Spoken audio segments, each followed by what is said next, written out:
नमस्कार, आप देख रहे हैं बीक्यू प्राइम हिंदी और ये है आईपीओ अड्डा।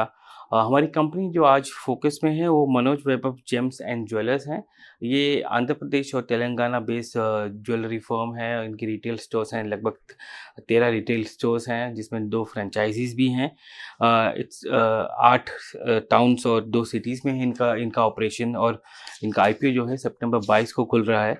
फ्रेश इशू है लगभग 210 करोड़ का और ओएफएस है 60 करोड़ का। टोटल में 217 करोड़ का आईपीओ है ये। और मेरे साथ आज जो हैं वो है अ, गंती साई कीर्तना जो कि डायरेक्टर हैं और सीएफओ हैं कंपनी की, और कौंतला रकाल जो कि चीफ ऑपरेटिंग ऑफिसर हैं कंपनी के। धन्यवाद आप दोनों को बीक्यू प्राइम हिंदी में आज बात करने के लिए। मेरा पहला सवाल है आपसे कीर्तना कि आप 210 करोड़ रेस कर रही है मार्केट से, इसका उपयोग आप कहाँ करेंगी? So we're expanding to 8 more stores in Andhra Pradesh and Telangana. We want to capture the rural markets here. That will be tier 2 and tier 3 cities. So that's where our expansion goes. So the money goes into inventory and capex. गौंतला ये बताइए कि आपका जो business model है वो tier 2 tier 3 cities में सबसे ज़्यादा है, तो वो वहाँ पर ये ज्वेलरी बिजनेस कैसे काम करती है? प्रोडक्ट मिक्स कैसे होते हैं? मार्जिन्स कैसे होते हैं? सो हमारा जो अभी स्ट्रैटेजी है मेनली इनटू टायर 2 और टायर 3 का जो फोकस है उस एरिया में जो जो रूरल फोकस ज़्यादा है। सो लॉट ऑफ ज़्यादा फार्मर्स है और lot of agri based nature है उसमें।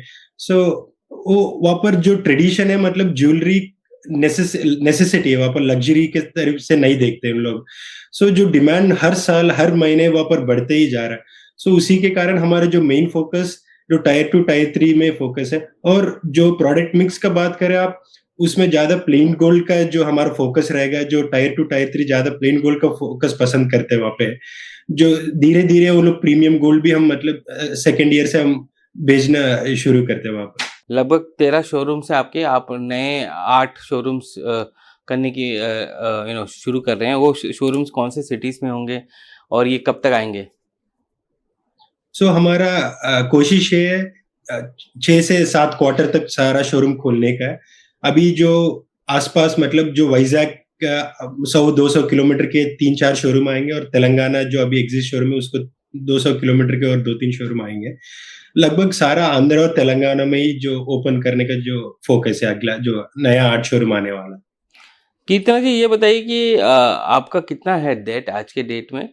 और ये ज्वेलरी बिज़नेस में वर्किंग कैपिटल की काफ़ी ज़रूरत रहती है, तो आप उसको कैसे प्लान करते हैं? So at the moment, we have 360 crores of CC limits on our books, and we have term loans, the COVID loans, which gets paid on the loan basis. And at the moment, we have 1.27% as the debt equity ratio, which is a good ratio we feel. And because the trade is as such that women like to have choice, and you also have to strike a balance for doing better in business. So it's a good way of managing at the moment wherever we stand. Her store में कितना inventory आप रखते हैं और वो churn कैसा रहता है उसका? वो completely store to store basis and area के हिसाब से है। वो मतलब एग्जैक्ट डिवाइड करके नहीं बोल सकते, डिपेंड, क्योंकि हमारा जो फॉर्मेट्स है फ्लैगशिप स्टोर एक है और दूसरी टायर 2 का है। लगभग 4 से 5,000 स्क्वायर फीट का स्टोर होता है और बाकी जो टायर 3 का 2500 से लेके 3,000 स्क्वायर फीट का स्टोर होता है। वो जगह के हिसाब से वो कस्टम्स ट्रेडिशंस उनका जो जनरेशन से जो ज्वेलरी आ रहा है उसके हिसाब से हम पहले से एग्जीबिशंस करते हैं। स्टोर ओपन करने से पहले 2 साल पहले हम उस जगह को अच्छी तरीके से समझते हैं। हमारा मार्केटिंग टीम बहुत स्ट्रांग है उसमें। वो जाके अच्छी तरीके से लोगों से बात करते हैं, क्या टिकट प्राइस चाहिए, उनका बजट क्या है, वो सब ध्यान में मैंने में रख के हम लोग जो नया स्टोर खोलने के लिए कोशिश करते हैं। सो कंप्लीटली एरिया के हिसाब से डिपेंड होता है जो कितना स्टॉक रखना है, क्या डिज़ाइन रखना है। हुँ। ये आपके स्टोर में जो आप टियर 2 और टियर 3 सिटी की बात कर रहे हैं, वहाँ पर फ्रेश ज्वेलरीज़ ज़्यादा बिकती हैं या रीमेक्स सबसे ज़्यादा होती हैं? सो जो साउथ में ट्रेडिशंस इतना थोड़ा स्ट्रांग है जो गोल्ड को लेकर। 99% उन लोग मतलब जो पहले लिया होता है, जो खरीदा होता है पहले से, उन लोग कंपल्सरी स्टोर करके रखते हैं। वो ज़्यादा तरीके से बेचने के लिए तैयार नहीं होते। दे ट्राई नया खरीदने के लिए कोशिश करते हैं, जो मेनली साउथ में तो। But we एवरेज have या old plan, but we have that also. आपका एवरेज टिकट साइज कितना होता है per per person just to get an example कि कोई क्योंकि साउथ में आपने खुद बोला कि स्मॉल ट्रेडर फार्मर्स सबसे ज़्यादा वो हैं और वहाँ पर ये गोल्ड ऐसा एसेट क्लास रखा जाता है सेफ्टी के लिए यू नो तो एवरेज टिकट साइज क्या रहता है आपका? सो उस स्टोर के ऊपर डिपेंड होता है और ये कैटेगरी के ऊपर डिपेंड होता है। आपको एवरेज बता दिया जाए तो कंपनी का एवरेज अभी समझ लो अप्रॉक्सिमेटली 50,000 लेके 2 लाख तक, मतलब जो छोटा वाला जो टिकट साइज की बात कर रहा हूँ मैं। सो जो 60-70 हजार, 1 लाख 2 लाख का वो एवरेज, मतलब जो रेगुलर चलते रहता है उस चीज का। हुँ। ये आर्ट स्टोर्स जो आप कर रहे हैं, ये किस-किस सिटीज़ में हैं ये? अभी एक्सपैंड कर रहे हैं आंध्र तेलंगाना, वो जगह का नाम राजम, पलासा, इच्छापुरम। अभी जो नया डिस्ट्रिक्ट बना हुआ है ये सब चीज, अभी उस सब में रेवेन्यू भी बढ़ रहा है, उस सब में रियल एस्टेट भी डेवलप हो रहा है, क्योंकि आंध्र तेलंगाना डिवाइड होने के बाद डिस्ट्रिक्ट डबल हो गया। सो उसके कारण हर एक, मतलब जो आसपास गांव भी जो नया डिस्ट्रिक्ट के लिए सब लोग वर्क कर रहे हैं और रेवेन्यू भी ग्रो हो रहा है। 99% वो मतलब बढ़ते ही जा रहा है अभी तो। आप अपने कंपनी को अपने पीयर्स के साथ कैसे कंपेयर करेंगे मैट्रिक्स में? सो आई मीन स्ट्रैटेजी देखे हुए तो हमारा जो जो फोकस है अभी जो नया खोलने जा रहा है, वो we try being the first comer advantage लेते हैं हम लोग। जो पहले ऑर्गेनाइज प्लेयर के लिए जो हम वो जगह चूज करते हैं जो कोई ऑर्गेनाइज प्लेयर नहीं है। सो हमारा कंपनी का स्ट्रैटेजी है। सो उसके कारण जो कंपटीशन है रिलेटिवली कंपैरेटिवली थोड़ा कम है, उस जो अभी जो एरियाज में अभी है और जो जा रहे हैं। सो उसके कारण थोड़ा कंपटीशन उसके हिसाब से कम है, और जो भी अभी उसके बाद आएंगे भी तो so will be well establish उस एरिया में तो। तो कॉम्पिटिटिवली आज की डेट में ज्वेलरी में सबसे ज़्यादा जो कमोडिटी कॉस्ट ऑलमोस्ट सेम रहता है सबका। मेकिंग चार्जेस होते हैं जो आपको मार्जिन्स देते हैं। तो आप अपने मेकिंग चार्जेस को बाकी कॉम्पिटिटर्स से कैसे कंपेयर करते हैं? सो हम लोग इतना कोशिश करते हैं जो कस्टमर आज के दिन कंप्लीटली ये जो प्रोडक्ट है डिजाइन के ऊपर चले जाते हैं। मेकिंग चार्ज आई मीन बहुत सारा अलग अलग तरीका है। जो एंटीक का थोड़ा प्रीमियम है, जो प्लेन गोल्ड का थोड़ा कम है।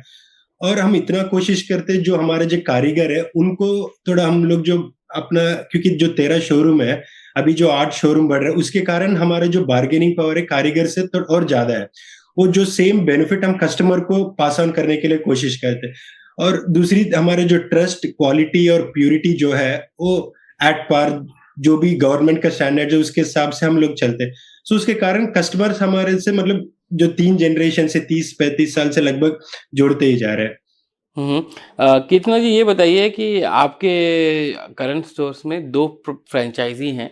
आगे जाके क्या आप फ्रैंचाइज़ी मॉडल को अपनाना चाहेंगी या मिक्स रहेगा कंपनी ओन्ड एंड फ्रैंचाइज़ी के बीच में?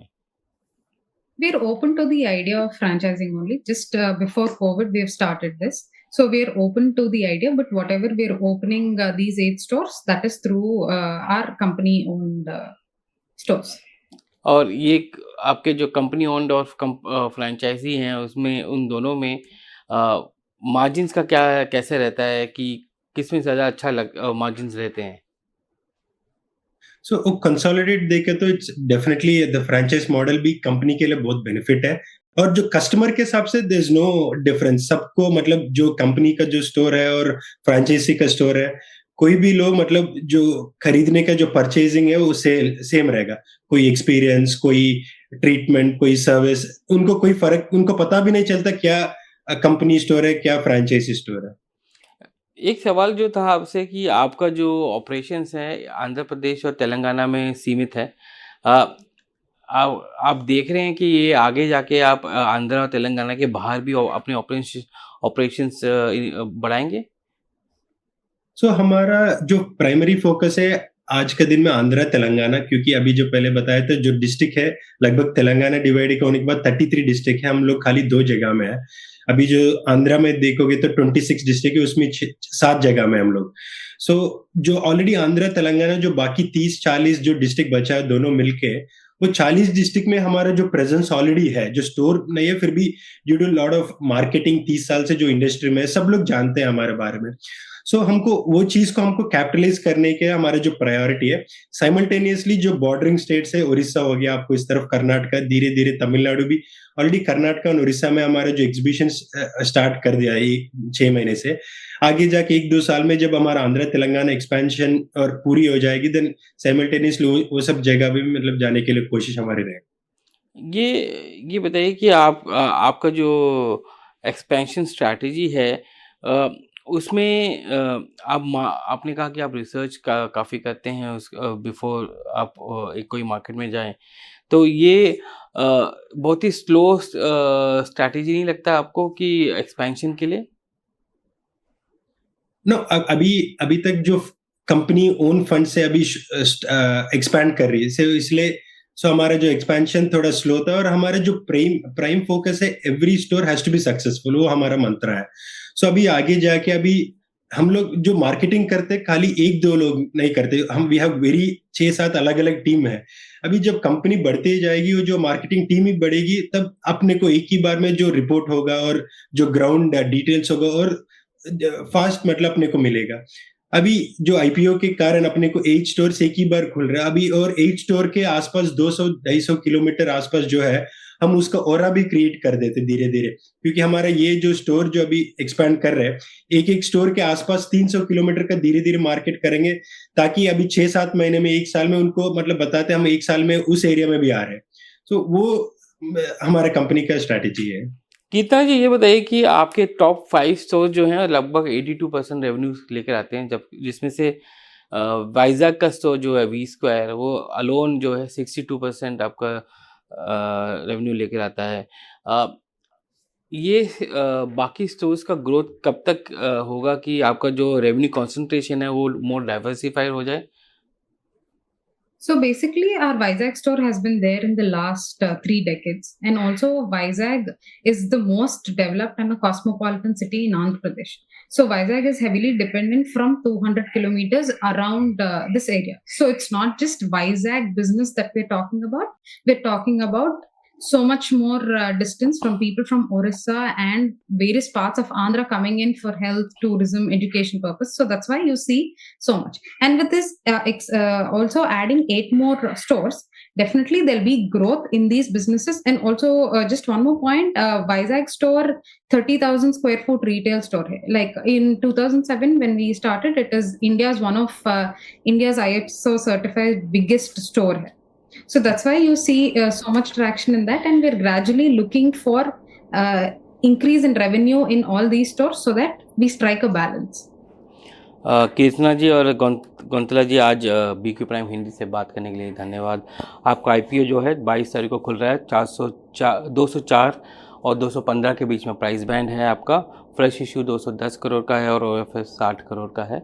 और ये आईपीओ जैसे मैंने बोला लगभग 26% इक्विटी है जो आईपीओ के थ्रू आ रही है, 25.7 टू बी प्रिसाइज, वो इक्विटी आईपीओ के थ्रू आ रहा है। धन्यवाद आज बीक्यू प्राइम हिंदी से बात करने के लिए। Thank you so much.